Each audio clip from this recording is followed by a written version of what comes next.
Next in the കിച്ചണിൽ നമ്മുടെ വീട്ടിലെ അടുക്കളയിലൊക്കെ നമുക്ക് നോക്കുകയാണെങ്കിൽ എന്താ പറയാ, സിസേഴ്സ് ആൻഡ് നട്ട് ക്രാക്കേഴ്സ് കാണുന്നുണ്ടാവും. അതായത് എന്താ പറയാ, ഈ സിസേഴ്സ് ആൻഡ് നട്ട് ക്രാക്കേഴ്സും ഇപ്പൊ ഈ പറഞ്ഞ മാതിരി എന്താ പറയാ, മൾട്ടിപ്ലൈയിങ് യുവർ ഫോഴ്സ് എന്നൊരു കൺസെപ്റ്റിൽ വർക്ക് ചെയ്യണ കുറച്ച് സാധനങ്ങളാണ്. അതായത് kitchen tools are clever machines and nut cracker uses a long handle to multiply your hand strength allowing you to crack hard shells easily. അതായത് നട്ട് ക്രാക്കേഴ്സ് എന്ന് പറഞ്ഞിട്ടുണ്ടെങ്കിൽ ബേസിക്കലി ഒരു ചുറ്റിക മാറ്റൊരു സംഭവമാണ്.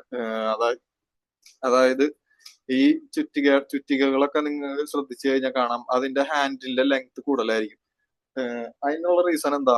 അതായത് ഈ ലെങ്ത് കൂടുന്നതനുസരിച്ച് എന്താ പറയാ, ഈ സ്വിങ് ചെയ്യാനുള്ള ഒരു ആ ഒരു സ്വിങ് ചെയ്യാനുള്ള ഒരു എന്താ പറയാ, ഒരു ട്രാക്ക് അല്ലെങ്കിൽ പാത്ത് അത് കൂടുതൽ വരും.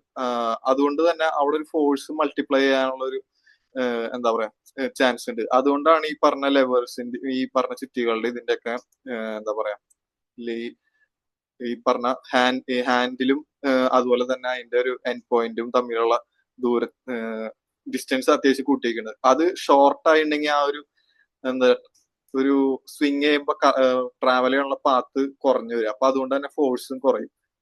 അപ്പൊ അതാണ് അതിന്റെ ഒരു ബാക്കിൽ നടക്കണ ഒരു പ്രിൻസിപ്പിൾ.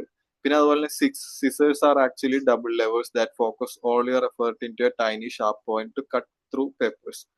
അതായത് സിസേഴ്സും ഈ സിമിലർ വേയിൽ തന്നെ എന്താ പറയാ, ഈ പറഞ്ഞ എന്താ പറയാ ഒരു ഒരു നമ്മ അപ്ലൈ ചെയ്യണ രണ്ട് എൻഡ് പോയിന്റ് സിസേഴ്സിന്റെ ഒക്കെ സിസേഴ്സ് ഒക്കെ നമ്മൾ യൂസ് ചെയ്യുമ്പോൾ കുറച്ചും കൂടി ഇറക്കി പിടിക്കുകയാണെന്നുണ്ടെങ്കിൽ നമുക്ക് അതിൽ എന്താ പറയാ, ഈ പറഞ്ഞ മാതിരി ഹാർഡ് ആയിട്ടുള്ള എന്തെങ്കിലും കാർഡ് ബോർഡ്സോ കാര്യങ്ങളൊക്കെ കട്ട് ചെയ്യുകയാണെങ്കിൽ നമുക്ക് സിസേഴ്സ് ഒക്കെ കുറച്ചും കൂടി ഇറക്കി പിടിച്ച് ഫോഴ്സ് അപ്ലൈ ചെയ്യുകയാണെന്നുണ്ടെങ്കിൽ കുറച്ചുകൂടി സിമ്പിൾ ആയിട്ട് കട്ട് ചെയ്യാനുള്ള ഒരു എന്താ പറയാ ഒരു ആവശ്യം എന്താ ഒരു അങ്ങനെ ചെയ്യാൻ പറ്റും സിമ്പിൾ ആയിട്ട്. അത് നമുക്ക് അപ്ലൈ ചെയ്യേണ്ട ഫോഴ്സ് അതിനനുസരിച്ച് കുറയും.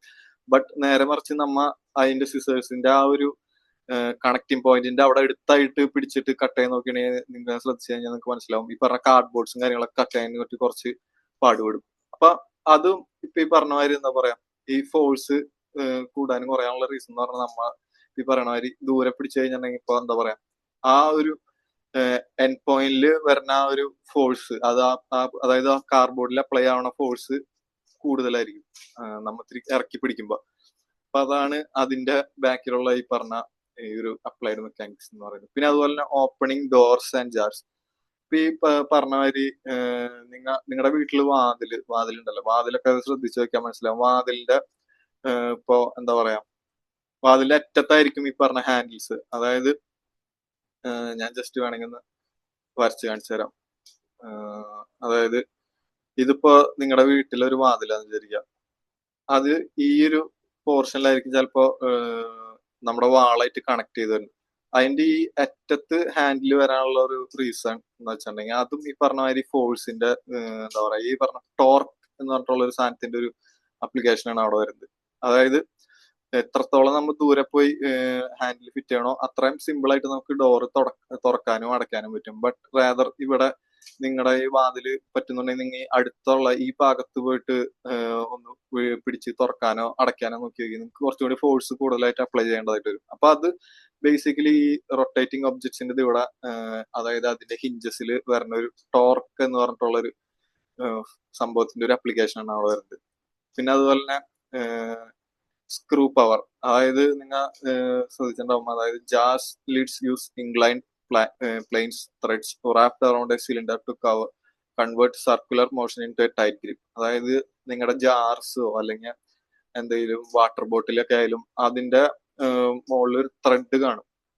ഈ എന്താ പറയാ, ഈ ത്രെഡ് യൂസ് ചെയ്തിട്ടാണ് അതില് നമ്മ അതിന്റെ ഈ പറഞ്ഞ ഇതിന്റെ ജാറിന്റെ ഓപ്പണിംഗ് പോയിന്റും പിന്നെ അതുപോലെ തന്നെ അടപ്പിനും തമ്മിൽ ഈ രണ്ട് ത്രെഡുകൾ ഉണ്ടാവും. ഈ രണ്ട് ത്രെഡിന്റെ ഉള്ളിൽ കൂടെ സ്പിൻ ചെയ്ത് ആ ഒരു സർക്കുലർ മോഷനെ നമ്മ എന്താ പറയാ ഒരു ടൈറ്റ് ഗ്രിപ്പാക്കി കൺവേർട്ട് ചെയ്യണം. ആ ഒരു പ്രോസസ്സിലൂടെയാണ് ഈ പറഞ്ഞ കാര്യങ്ങളിലെ അടപ്പിനൊക്കെ ആയാലും എന്താ പറയാ ടൈറ്റ് ആയിട്ട് അവിടെ ഫിക്സ് ആയിരിക്കുന്നത്. ഓക്കെ. പിന്നെ അതുപോലെ തന്നെ ഫ്രിക്ഷൻ. നിങ്ങൾ ever used a towel to open a stuck jar. അതായത് നിങ്ങൾ പലപ്പോഴും നിങ്ങൾ ശ്രദ്ധിച്ചിട്ടുണ്ടാവും, അതായത് എന്താ പറയാ, ഇപ്പൊ നിങ്ങളുടെ കൈ ഇപ്പൊ നനഞ്ഞിരിക്കുകയാണെങ്കിലോ അല്ലെങ്കിൽ ചെറുതായിട്ട് വെറ്റായിരിക്കുന്ന സമയത്ത് നിങ്ങൾ ഈ പറഞ്ഞ മാതിരി ഈ കുപ്പിയുടെ അടപ്പനോ കാര്യങ്ങളൊക്കെ ജാർസിന്റെ അടപ്പനൊക്കെ തുറക്കാൻ നോക്കി കഴിഞ്ഞാൽ നിങ്ങൾക്ക് അറിയാം അത് അത്ര സിമ്പിൾ ആയിരിക്കില്ല. കാരണം അവിടെ ഫ്രിക്ഷൻ കുറവായിരിക്കും. കാരണം ആ ഒരു എന്താ പറയാ, അത്ര സോഫ്റ്റ് ആയിട്ടുള്ള ഒരു ലെയർ അവിടെ ഫോം ചെയ്യണം ഈ വെള്ളം നമ്മുടെ കയ്യിൽ വരുന്നത് കൂടി കഴിഞ്ഞാൽ. അപ്പൊ ഫ്രിക്ഷന്റെ എമൗണ്ട് കുറയണ കാരണം കൊണ്ടായിരിക്കും നമുക്ക് പലപ്പോഴും ഈ പറഞ്ഞ കുപ്പിയും സാധനങ്ങളും തുറക്കാൻ പറ്റും. അപ്പൊ നോർമലി നിങ്ങൾ ചെയ്യണതായിരിക്കും, അതായത് ഒരു ടവലെങ്ങാനും എടുത്തിട്ട് അതുകൊണ്ട് റാപ്പ് ചെയ്ത് പിടിച്ചിട്ട് പിന്നെ ട്വിസ്റ്റ് ചെയ്യാൻ നോക്കണത്.